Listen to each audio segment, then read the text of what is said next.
Hi everyone. So this is Vlogmas day 19. So I'm here to do a YouTube pagan challenge.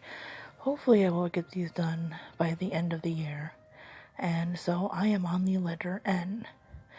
And for N, I've decided to talk about nature. Many, not all, but many pagans, especially religions such as Wicca, hold nature into a very, very high regard.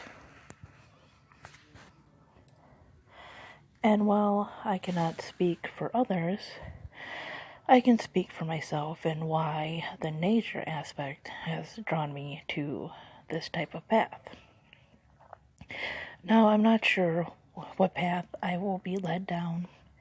I'm not sure if I even am Wiccan, qualify as Wiccan, whatever.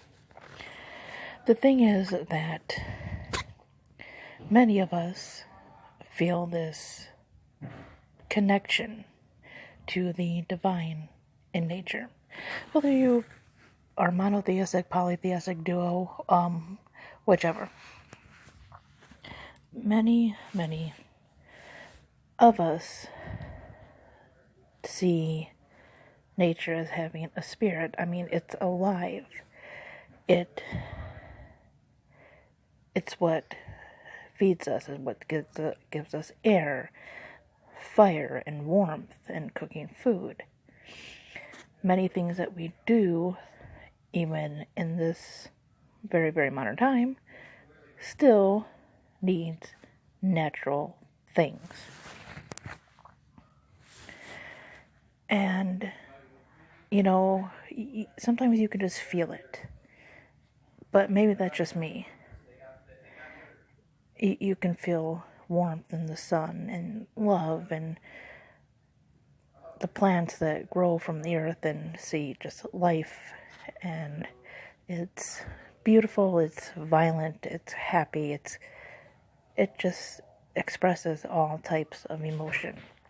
And those are the type of things that we associate with ourselves, our souls, our spirits, whatever you want to call it, and our Creator.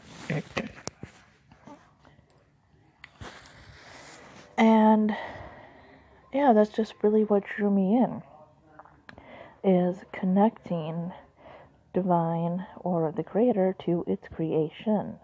Not just mankind, but all creation. The fact that all life is valid. And some are a little bit more spiritual and animistic than others. I personally believe that everything in the natural world has its own spiritual force. So anyways, that's my video. Hope you like it.